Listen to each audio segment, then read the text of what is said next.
ਵੇਖਣ ਦੇ ਸੁਣ ਵਾਲੇ ਭਰਾਵਾਂ ਨੂੰ ਅਸਲਾਮ ਵਾਲੇਕਮ। ਸਾਡੇ ਚੈਨਲ ਦਾ ਨਾਮ ਹੈ ਸਾਲੇਪੁਰ ਗੋਟ ਫਾਰਮ। ਉਮੀਦ ਕਰਾਂ ਸਾਰੇ ਭਾਈ ਠੀਕ ਹੋਣਗੇ। ਅੱਛਾ ਦੋਸਤੋ, ਆ ਤੁਸੀਂ ਪਹਿਲਾਂ ਚੈੱਕ ਕਰੋ, ਜਾਨਵਰ ਖਾ ਰਹੇ ਨੇ ਤੂੜੀ ਦਾਣਾ, ਠੀਕ ਹੈ ਨਾ। ਤੂੜੀ ਦਾਣਾ ਖਾ ਰਹੇ ਨੇ ਤੇ ਇਹ ਵੀ ਚੈੱਕ ਕਰ ਲਓ ਤੁਸੀਂ। ਅੱਜ ਤੁਹਾਨੂੰ ਦੱਸਣਾ ਵਾ ਕਿ ਤੁਸੀਂ ਗੋਟ ਫਾਰਮਿੰਗ ਦੇ ਵਿੱਚ ਨੁਕਸਾਨ ਤੋਂ ਕਿਸ ਤਰ੍ਹਾਂ ਬਚ ਸਕਦੇ ਹੋ। ਇਹ ਤੂੜੀ ਮੋਟੀ ਪਾਈ ਹੋਈ ਹੈ, ਬਰੀਕ ਤੂੜੀ ਖਤਮ ਹੋ ਗਈ ਸੀ। ਇਹ ਕਿਤੋਂ ਮੈਂ ਲੈ ਕੇ ਆਇਆ ਵਾਂ ਤੇ ਇਹ ਮੈਂ ਤੂੜੀ ਪਾਈ ਹੈ ਬੱਕਰੀਆਂ ਨੂੰ। ਅੱਛਾ ਦੋਸਤੋ, ਹੁਣ ਮੈਂ ਤੁਹਾਨੂੰ ਦੱਸਦਾ ਵਾਂ ਕਿ ਗੋਟ ਫਾਰਮਿੰਗ ਤੋਂ ਨੁਕਸਾਨ ਤੋਂ ਤੁਸੀਂ ਕਿਸ ਤਰ੍ਹਾਂ ਬਚ ਸਕਦੇ ਹੋ। ਦੇਖੋ ਵੀਰੋ, ਅਗਰ ਤੁਸੀਂ ਗੋਟ ਫਾਰਮਿੰਗ ਦੇ ਵਿੱਚ ਨੁਕਸਾਨ ਤੋਂ ਬਚਣਾ ਵਾ ਨਾ, ਤੇ ਤੁਹਾਡੇ ਕੋਲ ਨੂੰ ਚਾਰਾ ਤੁਹਾਡਾ, ਸਭ ਤੋਂ ਪਹਿਲੀ ਗੱਲ ਤੁਹਾਡਾ ਚਾਰਾ ਤੁਹਾਡਾ ਆਪਣਾ ਹੋਣਾ ਚਾਹੀਦਾ। ਅਗਰ ਤੁਹਾਡੇ ਕੋਲ ਚਾਰਾ ਆਪਣਾ ਹੋਏਗਾ ਆਟੋਮੈਟਿਕਲੀ ਤੁਸੀਂ ਪ੍ਰੋਫਿਟ ਦੇ ਵਿੱਚ ਜਾਓਗੇ। ਤੁਹਾਨੂੰ ਨੁਕਸਾਨ ਬਹੁਤ ਜ਼ਿਆਦਾ ਘੱਟ ਹੋਏਗਾ, ਠੀਕ ਹੈ ਨਾ। ਬਹੁਤ ਹੀ ਘੱਟ ਹੋਏਗਾ ਤੁਹਾਨੂੰ ਨੁਕਸਾਨ, ਵੀ ਨਾ ਹੋਣ ਦੇ ਬਰਾਬਰ। ਅਗਰ ਤੁਹਾਡੇ ਕੋਲ ਚਾਰਾ ਆਪਣਾ ਹੋਏਗਾ, ਯਕੀਨ ਮੰਨੋ ਮੈਂ ਸਿਰਫ 5 ਦਿਨ ਮੁੱਲ ਦਾ ਚਾਰਾ ਪਾਇਆ, ਠੀਕ ਹੈ ਨਾ, ਤੇ ਮੇਰੇ ਹੋਸ਼ ਟਿਕਾਣੇ ਆ ਗਏ। ਸਿਰਫ 5 ਦਿਨ, ਉਹ ਵੀ ਕੀ, ਜਿਹੜੀ ਆ ਬਰੀਕ ਤੂੜੀ ਸੀ ਨਾ, ਮੈਂ ਮੁੱਲ ਲੈ ਕੇ ਆਇਆ ਸੀਗਾ, ਉਹ ਮੈਨੂੰ 50 ਰੁਪਏ ਕਿਲੋ ਮਿਲੀ ਤਕਰੀਬਨ, ਠੀਕ ਹੋ ਗਿਆ ਨਾ। 50 ਰੁਪਏ ਕਿਲੋ ਮੈਨੂੰ ਮਿਲੀ ਬਰੀਕ ਤੂੜੀ, ਜਿਹੜੀ ਆ ਆਪਣੇ ਬਾਜ਼ਾਰੋਂ ਮਿਲਦੀ ਹੁੰਦੀ ਹੈ ਨਾ ਟਾਲ ਤੋਂ, ਉਹ ਮੈਨੂੰ 50 ਰੁਪਏ ਕਿਲੋ ਮਿਲੀ। ਅਤੇ ਉਹਦੇ ਨਾਲ ਹੋਇਆ ਇਹ ਕਿ ਮੈਨੂੰ ਤਕਰੀਬਨ ਮਿਲੀ ਉਹ 500 ਦੀ 10 kg, ਠੀਕ ਹੈ ਨਾ। 500 ਦੀ 10 ਕਿਲੋ ਮੈਨੂੰ ਮਿਲੀ, ਅਤੇ ਉਹ ਕਹਿ ਲਓ ਕਿ ਮੇਰੇ 5 ਦਿਨ ਲੰਘੇ ਉਹਦੇ ਨਾਲ 500 ਰੁਪਏ ਦੇ ਨਾਲ। ਵੀ ਡੇਲੀ ਦਾ ਕਹਿ ਲਓ ਕਿ 100 ਰੁਪਇਆ ਖਰਚਾ ਸਾਰਿਆਂ ਦਾ ਵੀ। 7 ਜਾਨਵਰ ਆ, 7 ਦਾ 100 ਰੁਪਏ ਵੈਸੇ ਖਰਚਾ ਕੋਈ ਏਡਾ ਜ਼ਿਆਦਾ ਨਹੀਂ, ਠੀਕ ਹੈ ਨਾ। ਅਗਰ ਦੇਖਿਆ ਜਾਏ ਤਾਂ 12 15 ਰੁਪਏ ਤਕਰੀਬਨ ਫ੍ਰੀ ਜਾਨਵਰ ਆਪਾਂ ਨੂੰ ਪੈ ਰਿਹਾ ਸੀਗਾ, ਅਗਰ ਦੇਖਿਆ ਜਾਏ। ਲੇਕਿਨ ਅਗਰ ਤੁਹਾਡੇ ਕੋਲ ਚਾਹੇ ਤੁਹਾਡੀ ਆਪਣੀ ਹਵੇਲੀ ਆ, ਚਾਹੇ ਤੁਹਾਡਾ ਫਾਰਮ ਆ, ਚਾਹੇ ਤੁਸੀਂ ਛੱਤ ਦੇ ਉੱਪਰ ਜਾਨਵਰ ਰੱਖੇ ਆ, ਅਗਰ ਤੁਸੀਂ ਮੁੱਲ ਦੀ ਖੁਰਾਕ 'ਤੇ ਜਾਨਵਰ ਪਾਲਣੇ ਆ, ਤਾਂ ਇਹ ਗੱਲ ਤੁਸੀਂ ਭੁੱਲ ਜਾਓ ਕਿ ਤੁਹਾਨੂੰ ਵਿੱਚੋਂ ਨਫਾ ਹੋਏਗਾ, ਠੀਕ ਹੈ ਨਾ। ਟੋਟਲ ਮੁੱਲ ਦੀ ਖੁਰਾਕ 'ਤੇ ਤੁਹਾਨੂੰ ਮੈਂ ਕਹਿੰਦਾ 1 ਰੁਪਈਆ ਵੀ ਵਿੱਚੋਂ ਨਫਾ ਨਹੀਂ ਹੋਏਗਾ। ਹਾਂ, ਇੱਕ ਤਰੀਕੇ ਨਾਲ ਤੁਹਾਨੂੰ ਨਫਾ ਹੋ ਸਕਦਾ ਵਾ, ਅਗਰ ਤੁਸੀਂ ਸ਼ੌਕ ਦੀ ਹੱਦ ਤੱਕ ਜਾਂ ਸੁੰਨਤ ਸਮਝ ਕੇ ਤੁਸੀਂ ਉਹਨੂੰ ਕਰ ਰਹੇ ਹੋ, ਠੀਕ ਹੈ ਨਾ। ਨਫੇ ਜਾਂ ਨੁਕਸਾਨ ਵਾਸਤੇ ਤੁਸੀਂ ਉਹਨੂੰ ਨਹੀਂ ਕਰ ਰਹੇ, ਫਿਰ ਤੁਹਾਨੂੰ ਉਹਦੇ ਵਿੱਚ ਨਫੇ ਦਾ ਵਾ ਵੀ ਨਫਾ ਹੋ ਸਕਦਾ ਵਾ। ਨਫਾ ਵੀ ਇੱਦਾਂ ਹੋ ਸਕਦਾ ਕਿ ਤੁਹਾਨੂੰ ਸਵਾਬ ਵਾ ਨਾ, ਉਹ ਤੁਹਾਨੂੰ ਸਿਰਫ ਬਚਣਾ ਵਿੱਚੋਂ, ਠੀਕ ਹੋ ਗਿਆ। ਉਸ ਤੋਂ ਬਾਅਦ ਅਗਰ ਤੁਸੀਂ ਕਹਿੰਦੇ ਹੋ ਨਾ ਕਿ ਅਸੀਂ ਆਪਣਾ ਡੇਲੀ ਦਾ ਇੱਕ ਬੱਕਰੀ ਦਾ 100 ਰੁਪਇਆ ਜਾਂ 200 ਰੁਪਇਆ ਖਰਚਾ ਕਰ ਲਾਂਗੇ ਅਤੇ ਸਾਡੀ ਬੱਕਰੀ ਬੜੀ ਬੈਸਟ ਰਹੇਗੀ, ਇੰਨਾ ਦੁੱਧ ਦਿੰਦੀ ਆ, ਇੰਨੇ ਦਾ ਬੱਕਰਾ ਸੇਲ ਹੋ ਜਾਂਦਾ। ਵੀਰੋ, ਇਹ ਹੈਗੀਆਂ ਕਿਤਾਬੀ ਗੱਲਾਂ। ਜਦੋਂ ਤੁਸੀਂ ਪ੍ਰੈਕਟੀਕਲ ਕਰਦੇ ਆ ਨਾ, ਅਤੇ ਗੱਲ ਸਮਝ ਲੱਗਦੀ ਆ ਫਿਰ, ਠੀਕ ਹੋ ਗਿਆ ਨਾ। ਜਦੋਂ ਬੰਦਾ ਥਿਊਰੀ ਹੋਰ ਆ ਅਤੇ ਪ੍ਰੈਕਟੀਕਲ ਹੋਰ ਆ। ਅਸੀਂ ਤਾਂ ਆਪਣਾ ਸਾਰਾ ਕਿਤਾਬਾਂ 'ਚ ਵੀ ਪੜ੍ਹਦੇ ਰਹੇ ਹਾਂ ਵੀ ਇਹਨੂੰ ਇੱਦਾਂ ਕਰ ਲਓ ਤਾਂ ਇੱਦਾਂ ਹੋ ਜਾਂਦਾ, ਇੱਦਾਂ ਕਰ ਲਓ ਤਾਂ ਇੱਦਾਂ ਹੋ ਜਾਂਦਾ। ਲੇਕਿਨ ਜਦੋਂ ਬੰਦਾ ਕਰਨ ਲੱਗਦਾ ਨਾ, ਬੰਦੇ ਨੂੰ ਫਿਰ ਪਤਾ ਲੱਗਦਾ ਵੀ ਕਿੱਦਾਂ ਕਰਿਆ ਕੀ ਹੁੰਦਾ। ਜੇ ਤੁਸੀਂ ਕਰੋਗੇ ਤਾਂ ਤੁਹਾਨੂੰ ਪਤਾ ਫਿਰ ਲੱਗਣਾ ਵਾ ਕਿ ਅਸੀਂ ਕੀ ਕਰਾਂਗੇ ਅਤੇ ਕੀ ਹੋਏਗਾ। ਕਿਤਾਬਾਂ ਵਿੱਚ ਅਸੀਂ ਜੋ ਮਰਜ਼ੀ ਪੜ੍ਹੀ ਜਾਈਏ, ਜਾਂ ਅਸੀਂ ਖਿਆਲ ਚੌਧਰੀ ਵਾਂਗੂ, ਠੀਕ ਹੈ ਨਾ, ਵੀ ਕਹੀ ਜਾਈਏ ਯਾਰ ਮੈਂ ਇੰਨੀ ਬੱਕਰੀ ਰੱਖ ਲਾਂਗਾ ਤਾਂ ਇੰਨਾ ਹੋ ਜਾਏਗਾ, ਇੱਦਾਂ ਕਰ ਲਾਂਗਾ ਤਾਂ ਇੱਦਾਂ ਹੋ ਜਾਏਗਾ। ਗੱਲਾਂ ਨਾਲ ਤਾਂ ਬੰਦਾ ਭਾਰ ਵੀ ਢਾਹ ਲੈਂਦਾ, ਢਾਇਆ ਪਤਾ ਲੱਗਦਾ ਵੀ ਢੱਠਦਾ ਕਿ ਨਹੀਂ ਢੱਠਦਾ, ਠੀਕ ਹੈ ਨਾ। ਦੀਵਾਰ ਢੋਣੀ ਪਈ ਨਾ ਬੰਦੇ ਨੂੰ, ਉੱਥੇ ਬੰਦੇ ਦੀ ਬੱਸ ਹੋ ਜਾਂਦੀ ਆ। ਭਾਰ ਤਾਂ ਦੂਰ ਦੀ ਗੱਲ ਹੈ ਢੋਣਾ। ਬਾਕੀ ਵੀਰੋ, ਗੱਲ ਕਰਨ ਦਾ ਮਕਸਦ ਇਹ ਆ, ਮੈਂ ਸਿਰਫ 5 ਦਿਨ ਮੁੱਲ ਦੀ ਖੁਰਾਕ ਪਾਈ ਆ, ਉਹ ਵੀ ਸਿਰਫ ਮੈਂ 1 ਦਿਨ ਜਾ ਕੇ ਬੋਰਾ ਭਰ ਲਿਆ ਸੀਗਾ। ਇੱਕ ਭਾਈ ਦਾ ਮੈਨੂੰ ਵਿੱਚ ਕਮੈਂਟ ਵੀ ਆਇਆ ਸੀਗਾ ਕਿ ਬਾਈ ਤੂੜੀ ਤੁਹਾਡੀ ਬਹੁਤ ਜ਼ਿਆਦਾ ਮੋਟੀ ਹੈ, ਅਤੇ ਮੈਂ ਭਾਈ ਨੂੰ ਇਹ ਕਿਹਾ ਸੀਗਾ ਕਿ ਮੇਰੇ ਕੋਲ ਥੋੜ੍ਹੀ ਜਿਹੀ ਪਈ ਸੀਗੀ, ਅਤੇ ਉਹ ਵੀ ਮੈਂ ਕਿਸੇ ਕੋਲ ਲੈ ਕੇ ਪਾ ਰਿਹਾ ਸੀਗਾ, ਠੀਕ ਹੈ ਨਾ। ਅਤੇ ਉਹ ਤੂੜੀ ਵਿੱਚ ਹੁਣ ਗੰਦੀ ਵੀ ਆ, ਸਾਫ਼ ਵੀ ਆ, ਅਤੇ ਉਹਨਾਂ ਨੇ ਹੁਣ ਆਪਣੇ ਜਾਨਵਰਾਂ ਨੂੰ ਵੀ ਪਾਉਣੀ ਆ। ਤੂੜੀ ਬਹੁਤ ਜ਼ਿਆਦਾ ਘੱਟ ਆ, ਠੀਕ ਆ। ਅਤੇ ਇਸ ਕਰਕੇ ਉਹ ਸਿਸਟਮ ਬੰਦ ਕਰਤਾ, ਅਤੇ ਮੈਂ ਮੁੱਲ ਜਿਹੜੀ ਤੂੜੀ ਲੈਣੀ ਸ਼ੁਰੂ ਕੀਤੀ। ਸਿਰਫ 1 ਦਿਨ ਮੈਂ ਲਈ, ਅਤੇ ਉਹ ਫਿਰ ਇਸ ਹਿਸਾਬ ਨਾਲ ਤਾਂ ਮੈਨੂੰ ਹਰ 5 ਦਿਨਾਂ ਬਾਅਦ ਹੀ ਮੈਨੂੰ ਤੂੜੀ ਜਿਹੜੀ ਮੁੱਲ ਲੈਣੀ ਪੈਣੀ। ਬਾਈ ਮੁੱਲ ਦੀ ਖੁਰਾਕ ਤਾਂ ਕੋਈ ਕਿਸੇ ਕੋਲ, ਮੇਰੇ ਕੋਲ ਨਾ ਕੋਈ ਏਡਾ ਵਸੈਲ ਆ ਵੀ ਮੈਂ ਮੁੱਲ ਖੁਰਾਕ ਲੈ ਕੇ ਪਾਈ ਜਾਵਾਂ, ਠੀਕ ਹੈ ਨਾ। ਅਗਰ ਕਿਸੇ ਭਰਾ ਕੋਲ ਵਸੈਲ ਹੈਗੇ ਆ, ਉਹ ਆਪਣਾ ਸ਼ੌਕ ਦੀ ਹੱਦ ਤੱਕ ਕਰਨਾ ਚਾਹੁੰਦਾ ਵਾ, ਛੱਤ ਜਾਂ ਜਿੱਦਾਂ ਵੀ ਸੁਣਨਾ ਸਮਝ ਕੇ, ਅਤੇ ਉਹ ਜਿਸ ਤਰ੍ਹਾਂ ਮਰਜ਼ੀ ਪਾਏ ਮੁੱਲ ਦੀ ਖੁਰਾਕ, ਸਾਨੂੰ ਉਹਦੇ ਨਾਲ ਕੋਈ ਗਿਲਾ ਨਹੀਂ। ਲੇਕਿਨ ਇਹ ਵਿੱਚ ਜਿਹੜੇ ਕਹਿੰਦੇ ਆ ਨਾ ਛੱਤ 'ਤੇ ਬੱਕਰੀਆਂ ਰੱਖ ਕੇ ਅਤੇ ਤੁਸੀਂ ਇੰਨਾ ਖਰਚਾ ਕਰਕੇ ਅਤੇ ਵਿੱਚੋਂ ਇੰਨਾ ਤੁਸੀਂ ਨਫਾ ਕਮਾ ਲਓਗੇ, ਉਹ ਵੀਰੇ ਮੈਨੂੰ ਕਰਕੇ ਦਿਖਾ ਦੇਵੇ ਬੰਦਾ। ਉਹ ਵੀ ਇੱਕ ਬੱਕਰੀ ਦਾ ਉਹ ਛੱਤ 'ਤੇ ਰੱਖ ਕੇ ਮਿਸਾਲ ਦੇ ਤੌਰ 'ਤੇ ਉਹ 300 ਤੋਂ 400 ਰੁਪਈਆ ਉਹ ਖਰਚਾ ਗਿਣਾ ਦਿੰਦੇ ਆ। ਭਾਈ ਇਹਦਾ ਆਹ ਪਾਓ ਭਾਈ, ਇਹ ਬੱਕਰੀ ਆ, ਇਹਨੇ ਕਿਹੜਾ ਜਾ ਕੇ ਅਖਾੜੇ 'ਚ ਕੁਸ਼ਤੀ ਲੜਨੀ ਆ। ਇਹ ਪਤਾ ਨਹੀਂ ਕਿਹੜੇ ਕੁਸ਼ਤੇ ਬਣਾ ਇਹਨਾਂ ਨੂੰ ਦੇਈ ਜਾਂਦੇ ਆ। ਠੀਕ ਹੈ ਨਾ। ਇੱਕ ਬੱਕਰੀ ਦਾ 300 ਤੋਂ 400 ਰੁਪਏ ਦਾ ਖਰਚਾ ਵੀ ਆਹ ਟੀਆਂ ਮਾਰ ਪਾ ਲਓ, ਆਹ ਵੰਡਾ ਪਾ ਲਓ, ਇਹ ਕਰ ਲਓ ਤੇ ਉਹ ਕਰ ਲਓ। ਬਾਕੀ ਵੀਰੇ ਤੁਹਾਡੇ ਸਾਹਮਣੇ ਆ, ਇਹ ਦੇਖ ਲਓ ਮੈਂ ਸਿਰਫ ਇੱਕ ਦਿਨ ਪਾਈ ਆ। ਠੀਕ ਹੈ ਨਾ। ਅਗਰ ਮੇਰੇ ਕੋਲ ਪੈਸਾ ਵਗੈਰਾ ਹੋਵੇ ਤਾਂ ਮੈਂ ਮੁੱਲ ਦੀ ਖੁਰਾਕ ਪਾ ਲਵਾਂ।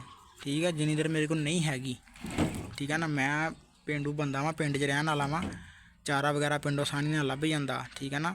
ਬੱਕਰੀਆਂ ਵੀ ਚਰਾਈ ਤੇ ਪਿੰਡ 'ਚ ਜਾ ਸਕਦੀਆਂ, ਤੁਸੀਂ ਬਾਹਰ ਕੱਢੋ ਤੇ ਜਿਹੜੀ ਇਹਨਾਂ ਦੀ ਖੁਰਾਕ ਇਹਨਾਂ ਦੇ ਨਸੀਬਾਂ 'ਚ ਲਿਖੀ ਆ ਨਾ, ਜਿਵੇਂ ਬੰਦੇ ਦਾ ਰਿਜ਼ਕ ਲਿਖਿਆ ਵਾ ਰੱਬ ਨੇ, ਤੇ ਇਹਨਾਂ ਦਾ ਵੀ ਲਿਖਿਆ ਵਾ, ਜੋ ਇਹਨਾਂ ਨੇ ਖਾਣਾ ਉਹ ਇਹਨਾਂ ਨੂੰ ਲੱਭ ਹੀ ਜਾਣਾ। ਠੀਕ ਹੈ ਨਾ। ਜਦੋਂ ਇਹਨਾਂ ਨੇ ਬਾਹਰ ਨਿਕਲਣਾ ਵਾ ਤੇ ਇਹਨਾਂ ਨੇ ਆਟੋਮੈਟਿਕਲੀ ਆਪਣੀ ਜਿਹੜੀ ਖੁਰਾਕ ਇਹਨਾਂ ਨੇ, ਬੱਕਰੀ ਤੇ ਉਹ ਜਾਨਵਰ ਆ ਵੀ ਜਿਹਦੇ ਮਸ਼ਹੂਰ ਆ ਵੀ ਹਰ ਚੀਜ਼ ਖਾ ਲੈਂਦੀ ਆ, ਸਿਵਾਏ ਸੱਪ ਤੋਂ ਹਰ ਚੀਜ਼ ਖਾ ਲੈਂਦੀ ਆ ਜੋ ਬਾਹਰ ਲੱਭਦੀ ਆ। ਤੇ ਇਹਨੂੰ ਤਾਂ ਬਾਹਰ ਕੱਢਣ ਦੀ ਦੇਰ ਆ, ਇਹਨੂੰ ਜਿਹੜੀ ਚੀਜ਼ ਲੱਭਣੀ ਖਾਣ ਵਾਲੀ ਇਹਨੇ ਉਹ ਖਾ ਲੈਣੀ ਆ। ਠੀਕ ਹੋ ਗਿਆ ਨਾ। ਬਾਕੀ ਜਿਹੜਾ ਮੁੱਲ ਤੇ ਤੁਸੀਂ ਅਗਰ ਕਹਿੰਦੇ ਉਹਨਾਂ ਨੂੰ ਪਾਲਣਾ ਜਾਨਵਰ ਨੂੰ, ਇਹ ਗੱਲ ਜਿਹੜੀ ਸਮਝੋ ਬਾਹਰ ਆ।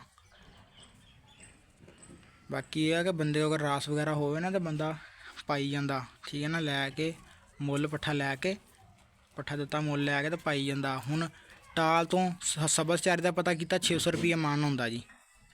ਠੀਕ ਹੋ ਗਿਆ। 600 ਰੁਪਏ ਮਣ, ਅਤੇ 600 ਰੁਪਏ ਨਾਲ ਯਕੀਨ ਮੰਨੋ ਮੇਰਾ ਇੱਕ ਟਾਈਮ ਨਹੀਂ ਲੰਘਣਾ ਹੈਗਾ। ਅਗਰ ਮੈਂ ਖੁਸ਼ਕ ਜਿਹੜਾ ਸਬਜ਼ਚਾਰਾ ਲੈ ਕੇ ਪਾਵਾਂ, ਬਰਸਨ ਹੀ ਆ ਨਾ, ਅਗਰ ਮੈਂ ਉਹਨੂੰ 600 ਰੁਪਏ ਮਣ ਲਵਾਂ ਨਾ, ਅਤੇ ਸਬਜ਼ਚਾਰਾ ਫੀ ਬੱਕਰੀ 7 ਤੋਂ 8 ਕਿਲੋ ਖਾਂਦੀ ਆ। ਹੁਣ ਤੁਸੀਂ ਲਾ ਲਓ ਹਿਸਾਬ, 7 ਜਾਨਵਰ ਆ, ਤੁਸੀਂ ਹਿਸਾਬ ਲਾ ਲਓ 7 ਜਾਨਵਰ ਆ, ਅਗਰ ਉਹ ਇੰਨਾ ਖਾਣ ਤਾਂ ਉਹ ਮੇਰਾ ਇੱਕ ਟਾਈਮ ਦਾ ਨਹੀਂ ਖਰਚਾ ਹੈਗਾ। ਅਗਰ ਚਾਹੇ ਤੁਸੀਂ ਪਾਓ ਸਬਜ਼, ਚਾਹੇ ਤੁਸੀਂ ਪਾਓ ਖੁਸ਼ਕ, ਜਿਹੜੀ ਮੁੱਲ ਦੀ ਖੁਰਾਕ ਆ ਨਾ, ਉਹਦੇ 'ਤੇ ਅਗਰ ਤੁਸੀਂ ਜਾਨਵਰ 'ਚ ਕਹੋ ਨਾ ਕਿ ਅਸੀਂ ਨਫੇ ਵਾਸਤੇ ਰੱਖਣਾ ਵਾ, ਤਾਂ ਨਫਾ ਉਹਦੇ ਵਿੱਚ ਬਹੁਤ ਮੁਸ਼ਕਿਲ ਆ ਵੀਰੇ। ਹੁਣ 3 ਜਾਂ 4000 ਰੁਪਈਆ ਅਗਰ ਤੁਸੀਂ ਮੁੱਲ ਖੁਰਾਕ ਪਾਉਂਦੇ ਜਾਂ 5000 ਰੁਪਈਆ ਫੀ ਬੱਕਰੀ ਦਾ, ਅਗਰ ਤੁਹਾਨੂੰ ਖਰਚਾ 5000 ਰੁਪਏ ਮਹੀਨੇ ਦਾ ਆ ਰਿਹਾ ਵਾ, ਤਾਂ ਤੁਸੀਂ ਲਾ ਲਓ ਹਿਸਾਬ ਸਾਲ ਦਾ ਕਿੰਨਾ ਤੁਹਾਡੇ ਕੋਲ ਖਾ ਰਹੀ ਹੈ, ਤੁਹਾਨੂੰ ਮੁਕੇ ਬਚਣਾ ਵਿੱਚੋਂ ਕੀ ਆ ਉਹਦੇ। ਮੈਂ ਤੁਹਾਨੂੰ ਦੱਸਿਆ ਵਾ ਵੀ ਮੈਂ ਸਿਰਫ ਇੱਕ ਦਿਨ ਪਾਈ ਆ। ਠੀਕ ਹੈ ਨਾ। ਇੱਕ ਦਿਨ 500 ਰੁਪਏ ਦੀ ਤੂੜੀ ਲੈ ਕੇ ਆਇਆ ਜਾ ਕੇ, ਅਤੇ ਮੇਰੀ ਹੋਸ਼ ਟਿਕਾਣੇ ਆ ਗਈ। ਹੁਣ ਤੂੜੀ ਵਗੈਰਾ ਵੀ ਚਾਚੇ ਘਰੋਂ ਲੈ ਕੇ ਆਇਆ ਵਾਂ ਬੋਰਾ ਭਰ ਕੇ ਇੱਕ, ਅਤੇ ਵੀ ਚਲੋ ਹੁਣ ਦਿਨ ਲੰਘ ਜਾਣਗੇ। ਲੇਕਿਨ ਹੁਣ ਬਾਹਰ ਖੇਤਾਂ 'ਚ ਜਾਇਆ ਕਰਨਾ ਵਾ, ਉੱਥੋਂ ਘਾਹ ਵਗੈਰਾ ਜਿਹੜਾ ਵਾ ਉਹ ਆਪਾਂ ਵੱਢਿਆ ਕਰਨਾ ਵਾ। ਪਹਿਲਾਂ ਤਾਂ ਆਪਣੇ ਕੋਲ ਚਰੀ ਵਗੈਰਾ ਹੈ ਸੀ ਆਪਣੇ ਖੇਤ ਦੇ ਵਿੱਚ, ਉਹ ਪਿੱਛੇ ਵੀਡੀਓ ਵੀ ਪਈਆਂ ਤੁਸੀਂ ਦੇਖ ਸਕਦੇ ਹੋ। ਜਿਹੜੇ ਭਰਾ ਤੇ ਮੈਨੂੰ ਸ਼ੁਰੂ ਤੋਂ ਦੇਖ ਰਹੇ ਉਹਨਾਂ ਨੂੰ ਤਾਂ ਪਤਾ ਵਾ। ਠੀਕ ਹੈ ਨਾ। ਬਾਕੀ ਆ ਤੁਸੀਂ ਦੇਖ ਸਕਦੇ ਹੋ ਨਾ, ਇਹ ਥੋੜ੍ਹਾ ਜਿਹਾ ਸ਼ੀਰਾ ਵਿੱਚ ਮਿਕਸ ਕੀਤਾ ਸੀ ਖੁਰਾਕ ਦੇ, ਥੋੜ੍ਹਾ ਜਿਹਾ। ਬਾਕੀ ਇਹਨੂੰ ਆਪਾਂ ਤੂੜੀ ਨੂੰ ਪਾਣੀ ਨਾਲ ਹੀ ਗਿੱਲਾ ਕਰਕੇ ਅਤੇ ਵਿੱਚ ਦਾਣੇ ਵਗੈਰਾ ਪਾ ਕੇ, ਅਤੇ ਆਪਾਂ ਜਾਨਵਰਾਂ ਦੇ ਅੱਗੇ ਜਿਹੜੀ ਆ ਰੱਖੀ ਆ। ਅਤੇ ਮਾਸ਼ਾਅੱਲਾ ਨੇ ਸ਼ਾਮ ਤੱਕ ਇਹ ਖੁੱਲ੍ਹੀ ਬਿਲਕੁਲ ਸਾਫ਼ ਕਰ ਦੇਣੀ ਆ। ਜਿਹੜੀ ਘੁੰਡੀ ਵਗੈਰਾ ਹੁੰਦੀ ਆ ਨਾ, ਤੁਹਾਨੂੰ ਘੁੰਡੀ ਦੱਸ ਦਿੰਦਾ ਹੁਣ ਘੁੰਡੀ ਕੀ ਹੁੰਦੀ ਆ। ਇਹ ਹੁੰਦੀ ਜੀ ਘੁੰਡੀ। ਠੀਕ ਹੈ ਨਾ। ਇਹ ਸਿਰਫ ਬੱਕਰੀ ਇਹ ਨਹੀਂ ਖਾਂਦੀ ਹੈਗੀ। ਠੀਕ ਹੈ ਨਾ। ਜਾਂ ਵਿੱਚ ਕੋਈ ਨੂੰ ਜਿਵੇਂ ਕਹਿੰਦੇ ਆ ਨਾ ਵੀ ਮੋਟਾ ਦਾਣਾ ਆ ਜਾਏ ਜਾਂ ਸਖਤ ਚੀਜ਼ ਆ ਜਾਏ, ਬੱਕਰੀ ਉਹ ਚੀਜ਼ ਜਿਹੜੀ ਛੱਡ ਦਿੰਦੀ ਆ। ਬਾਕੀ ਬੱਕਰੀ ਨੂੰ ਹਰ ਸ਼ੈ ਖਾ ਲੈਂਦੀ, ਸ਼ਾਮ ਤੱਕ ਨੂੰ ਮਾਸ਼ਾਅੱਲਾ ਖੁੱਲ੍ਹੀ ਜਿਹੜੀ ਵਿਹਲੀ ਕਰ ਦੇਣੀ ਆ। ਬਾਕੀ ਤੁਸੀਂ ਦੇਖ ਸਕਦੇ ਹੋ ਜਾਨਵਰ ਵਗੈਰਾ ਮਾਸ਼ਾਅੱਲਾ ਆਪਣੇ ਹੁਣ ਚਾਰਾ ਵਗੈਰਾ ਖਾ ਰਹੇ ਆ। ਹੁਣ ਇਹਨਾਂ ਨੂੰ ਆਪਾਂ ਪਾਣੀ ਪਿਲਾਉਣਾ ਸ਼ੀਰੇ ਵਾਲਾ। ਠੀਕ ਹੈ ਨਾ। ਤੁਹਾਨੂੰ ਪਿੱਛੇ ਵੀਡੀਓ 'ਚ ਦੱਸਿਆ ਕਿੱਦਾਂ ਪਾਉਣਾ ਵਾ, ਅਤੇ ਆਹ ਸਫਾਈ ਵਗੈਰਾ ਹੁਣ ਕਰ ਰਹੇ ਹਾਂ, ਤੁਸੀਂ ਦੇਖ ਸਕਦੇ ਹੋ ਥੱਲੇ ਗਿੱਲਾ ਵਗੈਰਾ ਹੋਇਆ ਵਾ। ਇਹ ਵੀ ਨੁਕਸਾਨ ਦੇ ਵਿੱਚ ਹੀ ਆ ਜਾਂਦਾ ਵਾ। ਨੁਕਸਾਨ ਤੋਂ ਬਚਣ ਦਾ ਤਰੀਕਾ ਵੀ ਇਹੀ ਆ ਕਿ ਤੁਹਾਡੇ ਜਿਹੜੇ ਬਾਰੇ ਦੀ ਸਫਾਈ ਆ ਨਾ, ਅਗਰ ਤੁਹਾਡੇ ਕੋਲ ਜਾਨਵਰ ਥੋੜ੍ਹੇ ਆ, ਤੁਸੀਂ 2 3 ਜਾਂ 4 ਦਿਨ ਬਾਅਦ ਜਾਂ 5 ਦਿਨ ਬਾਅਦ, ਠੀਕ ਹੈ ਨਾ, ਤੁਸੀਂ ਸਫਾਈ ਕਰ ਸਕਦੇ ਆ ਸ਼ੈੱਡ ਦੀ। ਠੀਕ ਹੈ ਨਾ। ਬਾਹਰ ਜਿਵੇਂ ਹੁਣ ਇਹਨੂੰ ਬਾੜਾ ਕਹਿ ਲਓ। ਠੀਕ ਹੈ ਨਾ। ਮੇਰਾ ਇਹ ਬਾੜਾ ਹੀ ਇੱਕ ਹਿਸਾਬ ਦਾ। ਇਹਦੀ ਵੀ ਸਫਾਈ ਮੈਂ ਤਕਰੀਬਨ ਡੇਲੀ ਸ਼ਾਮ ਨੂੰ ਕਰਦਾ। ਤੁਸੀਂ ਦੇਖ ਸਕਦੇ ਹੋ ਕਿੰਨਾ ਖਲਾਰਾ ਜਿਹਾ ਇੱਥੇ ਪਿਆ ਵਾ। ਠੀਕ ਹੋ ਗਿਆ ਨਾ। ਇਹ ਵੀ ਤੁਸੀਂ ਦੇਖ ਸਕਦੇ ਹੋ ਮੇਰੇ ਵੀਰ। ਬਾਕੀ ਇਹ ਜਿਹੜੀ ਆ, ਇਹ ਤਕਰੀਬਨ ਮੈਂ 3 ਦਿਨ ਜਾਂ 4 ਦਿਨ ਬਾਅਦ ਤਕਰੀਬਨ ਮੈਂ ਇਹਦੀ ਸਫਾਈ ਕਰਨੀ ਹੁੰਦੀ ਆ, ਕਿਉਂਕਿ ਰਾਤ ਨੂੰ ਬੱਕਰੀ ਨੇ ਇੱਥੇ ਬਹਿਣਾ ਹੁੰਦਾ ਵਾ, ਪਿਸ਼ਾਬ ਵਗੈਰਾ ਕਰਨਾ ਹੁੰਦਾ ਵਾ। ਆਹ ਥੱਲੇ ਹੁਣ ਤੁਹਾਨੂੰ ਪਤਾ ਦੇਖੋ ਗਿੱਲ ਹੋਈ ਆ ਨਾ, ਸਾਰੀ ਇਹ ਗਿੱਲੀ ਜਗ੍ਹਾ ਹੋਈ ਆ, ਅਤੇ ਇੱਥੇ ਫਿਰ ਮੱਖੀ ਮੱਛਰ ਚਿਚੜੀ ਵਗੈਰਾ ਹਰ ਚੀਜ਼ ਬਾੜੇ 'ਚੋਂ ਹੀ ਪੈਦਾ ਹੁੰਦੀ ਆ। ਅਗਰ ਤੁਸੀਂ ਆਪਣੇ ਬਾੜੇ ਨੂੰ ਸ਼ੈੱਡ ਨੂੰ ਸਾਫ਼ ਰੱਖੋਗੇ ਅਤੇ ਇਨਸ਼ਾਅੱਲਾ ਤੁਹਾਡੇ ਅਗਰ ਵੀ ਜਿਹੜੀ ਬਿਮਾਰੀ ਉਹ ਤਾਂ ਬਾੜੇ 'ਚੋਂ ਹੀ ਹੁੰਦੀ ਹੈ, ਸ਼ੈੱਡ 'ਚੋਂ ਹੀ। ਅਗਰ ਤੁਹਾਡਾ ਸ਼ੈੱਡ ਜਿਹੜਾ ਸਾਫ਼ ਆ, ਬਿਮਾਰੀ ਤੋਂ ਪਾਕ ਆ, ਤਾਂ ਜਾਨਵਰ ਨੂੰ ਬਿਮਾਰੀ ਲੱਗਦੀ ਨਹੀਂ। ਹੁਣ ਰਾਤੀ ਮੈਂ ਇੱਥੇ ਜਦੋਂ ਆਇਆ ਸੀ ਨਾ, ਅਤੇ ਮੈਨੂੰ ਜਿਹੜਾ ਵਾ ਤਕਰੀਬਨ ਕਹਿ ਲਓ ਕਿ ਸਾਂਸ ਲੈਣ 'ਚ ਨਾ ਥੋੜ੍ਹੀ ਜਿਹੀ ਮੁਸ਼ਕਿਲ ਹੋ ਰਹੀ ਸੀ, ਕਿਉਂਕਿ ਅਮੋਨੀਆ ਗੈਸ ਜਿਹੜੀ ਹੁੰਦੀ ਆ ਨਾ ਇਹਨਾਂ ਦੇ ਫਜ਼ਲੇ ਦੇ ਵਿੱਚ, ਅਤੇ ਉਹ ਇੱਥੇ ਉਹਦੀ ਥੋੜ੍ਹੀ ਬਹੁਤ ਮਿਕਦਾਰ ਹੈ ਸੀ। ਰਾਤੀ ਜਦੋਂ ਮੈਂ ਇੱਥੇ ਅੰਦਰ ਆਇਆ ਨਾ ਤਕਰੀਬਨ ਕੋਈ 9 10 ਵਜੇ, ਅਤੇ ਮੈਂ ਮਹਿਸੂਸ ਕੀਤਾ ਕਿ ਇੱਥੇ ਗੈਸ ਵਗੈਰਾ ਹੈਗੀ ਆ। ਤੇ ਇਸ ਕਰਕੇ ਮੈਂ ਕੱਲ ਹੀ ਸਾਫ਼ ਕਰ ਦੇਣਾ ਸੀ ਇਹ, ਠੀਕ ਹੈ ਨਾ। ਕੱਲ ਮੈਨੂੰ ਨਾ ਤਕਰੀਬਨ ਇਹ ਜਿਹੜੀ ਨੁੱਕਰ ਵਗੈਰਾ ਵਾ ਇੰਨੀ ਕੁ ਜਗ੍ਹਾ ਇਹ ਤਕਰੀਬਨ ਬਹੁਤੀ ਗਿੱਲੀ ਲੱਗ ਰਹੀ ਸੀ। ਮੈਂ ਕਿਹਾ ਚੱਲ ਠੀਕ ਹੈ ਮੈਂ ਸਾਫ਼ ਕਰ ਦਾਂਗਾ, ਲੇਕਿਨ ਕੱਲ ਮੇਰੇ ਥੋੜ੍ਹਾ ਟਾਈਮ ਨਹੀਂ ਲੱਗਾ ਤੇ ਇਸ ਕਰਕੇ ਅੱਜ ਤਕਰੀਬਨ ਕੋਈ 10:30 11 ਦਾ ਟਾਈਮ ਆ, ਠੀਕ ਹੈ ਨਾ। 11 ਵੱਜ ਗਏ ਹੁਣ ਤਕਰੀਬਨ। ਤੇ ਬੱਕਰੀਆਂ ਹੁਣ ਚਾਰਾ ਵਗੈਰਾ ਮੈਂ ਪਾਇਆ ਤਕਰੀਬਨ ਥੋੜ੍ਹੀ ਦੇਰ ਪਹਿਲਾਂ, ਠੀਕ ਹੈ ਨਾ। ਤੇ ਚਾਰਾ ਵਗੈਰਾ ਪਾਉਣ ਤੋਂ ਬਾਅਦ ਤਕਰੀਬਨ ਮੈਂ ਆ ਇਹਨੂੰ ਥੋੜ੍ਹਾ ਸਾਦਿਆ, ਦੇਖ ਲਓ ਇਹ ਉਦੋਂ ਮੇਰਾ ਨਾਮ ਹੀ ਨਹੀਂ ਸੀ ਜ਼ੇਨ 'ਚ ਆ ਰਿਹਾ, ਜ਼ੇਨ 'ਚ ਘੁੰਮੀ ਜਾ ਰਿਹਾ ਸੀਗਾ। ਤੇ ਇਹਦੇ ਨਾਲ ਮੈਂ ਹੁਣ ਸਾਰੀ ਇਕੱਠੀ ਕਰਕੇ ਬਾਹਰ ਸਿੱਟ ਦੇਣੀ ਆ, ਉਹ ਸੁੱਕੀ ਜਿਹੜੀ ਥੱਲੇ ਪਾ ਦੇਣੀ ਆ। ਇਹ 3 ਬਾਲਟੇ ਮੈਂ ਤਕਰੀਬਨ ਥੱਲੇ ਪਾਏ ਸੀਗੇ, ਹੁਣ ਵੇਖਾਂ ਕਿੰਨੇ ਨਿਕਲਦੇ ਆ। ਇਹ ਕਿਹੜਾ ਆਪਾਂ ਗਿਣ ਕੇ ਕੱਢਣੇ ਆ, ਗਿਣ ਕੇ ਪਾਉਣੇ ਆ, ਵੈਸੇ ਗੱਲ ਕਰਦਾ। ਬਾਕੀ ਇਹ ਵੀ ਤੁਹਾਡੇ ਨਫੇ ਨੁਕਸਾਨ ਦੇ ਵਿੱਚ ਹੀ ਆ। ਅਗਰ ਤੁਸੀਂ ਇਹਨੂੰ ਸਾਫ਼ ਨਹੀਂ ਕਰਨਾ ਤਾਂ ਤੁਹਾਨੂੰ ਨੁਕਸਾਨ ਹੀ ਨੁਕਸਾਨ ਆ, ਅਗਰ ਤੁਸੀਂ ਸਾਫ਼ ਕਰੋਗੇ ਤਾਂ ਫਾਇਦਾ ਹੀ ਫਾਇਦਾ। ਕਿਉਂਕਿ ਅਗਰ ਆਪਣਾ ਤੁਸੀਂ ਸ਼ੈੱਡ ਬਾਰਾ ਸਾਫ਼ ਰੱਖੋਗੇ ਤੇ ਤੁਹਾਡੇ ਜਾਨਵਰ ਵੀ ਸਾਫ਼ ਰਹਿਣਗੇ, ਜਾਨਵਰ ਵੀ ਸਿਹਤਮੰਦ ਰਹਿਣਗੇ। ਬਾਕੀ ਤੁਹਾਨੂੰ ਕੁਝ ਹੋਰ ਦਿਖਾਉਣਾ ਸੀਗਾ, ਉਹ ਵੀ ਤੁਹਾਨੂੰ ਦੱਸ ਦਈਏ। ਵੀਡੀਓ ਸਿਰਫ ਆ 2 ਸੁਰਾਖ ਜਿਹੜੇ ਆ ਨਾ ਮੈਂ ਰੱਖੇ ਆ, ਠੀਕ ਹੋ ਗਿਆ ਨਾ। ਇੱਥੇ ਵੀ ਸਿਰਫ ਬੱਕਰੀ ਬੰਨੀ ਦੀ ਹੈ ਨਾ, ਬੱਕਰੀ ਦੀ ਸੰਗਲੀ ਥਾਣੀ ਪਰ ਸੋਟੀ ਨਿਕਾ ਕੇ ਬਾਹਰਲੇ ਪਾਸੇ ਲਮਕਾ ਦਈਦੀ ਆ। ਤੇ ਬਾਕੀ ਆ ਜਿੰਨੇ ਸੁਰਾਖ ਵਗੈਰਾ ਨਾ ਮੈਂ ਸਾਰੇ ਬੰਦ ਕਰਤੇ, ਕਿਉਂਕਿ ਨਾ ਜਿਹੜੇ ਜ਼ਿਆਦਾ ਸੁਰਾਖ ਹੋਏਗਾ। ਬਾਕੀ ਹਵਾ ਦੀ ਕ੍ਰਾਸਿੰਗ ਵਾਸਤੇ ਥੋੜ੍ਹੇ ਬਹੁਤ ਹੈ ਆ, ਉਹਦਾ ਕੋਈ ਨਹੀਂ ਏਡਾ ਇਸ਼ੂ। ਦੱਸਣ ਦਾ ਵੀਰੇ ਮਕਸਦ ਇਹ ਆ ਕਿ ਰਾਤ ਨੂੰ ਠੰਡ ਕਾਫੀ ਜ਼ਿਆਦਾ ਹੋ ਜਾਂਦੀ ਹੈ ਤੇ ਹਵਾ ਵਗੈਰਾ ਵੀ ਚੱਲਦੀ ਆ, ਤੇ ਜਿਹੜੀ ਠੰਡ ਬੰਦੇ ਨੂੰ ਨਹੀਂ ਨਾ ਵੀ ਦਿਖਦੀ ਹੁੰਦੀ ਉਹ ਲੱਗ ਜਾਂਦੀ ਆ। ਬੰਦਾ ਕਹਿੰਦਾ ਨਾ ਕੋਈ ਨਹੀਂ ਸਰਦੀ ਨਹੀਂ, ਅਕਸਰ ਉਹੀ ਸਰਦੀ ਬੰਦੇ ਦਾ ਨੁਕਸਾਨ ਕਰਦੀ ਹੈ ਤੇ ਜਾਨਵਰ ਦਾ ਵੀ। ਤੇ ਬਾਕੀ ਆ ਹੁਣ ਤੁਸੀਂ ਦੇਖ ਸਕਦੇ ਹੋ ਮੈਂ ਹੁਣ ਲੱਗਾ ਸਫਾਈ ਵਗੈਰਾ ਕਰਨ। ਉਮੀਦ ਹੈ ਵੀਡੀਓ ਭਰਾਵਾਂ ਨੂੰ ਪਸੰਦ ਆਈ ਹੋਏਗੀ। ਅਗਰ ਵੀਡੀਓ ਤੁਹਾਨੂੰ ਪਸੰਦ ਆਈ ਹੈ ਤਾਂ ਵੀਡੀਓ ਨੂੰ ਲਾਈਕ ਕਰੋ, ਸ਼ੇਅਰ ਕਰੋ, ਚੈਨਲ ਸਬਸਕ੍ਰਾਈਬ ਕਰੋ। ਤੇ ਮਿਲਦੇ ਇੰਸ਼ਾਅੱਲਾ ਤਾਲਾ ਅਗਲੀ ਵੀਡੀਓ 'ਚ। ਦੁਆਵਾਂ 'ਚ ਯਾਦ ਰੱਖਣਾ। ਅੱਲਾ ਹਾਫਿਜ਼।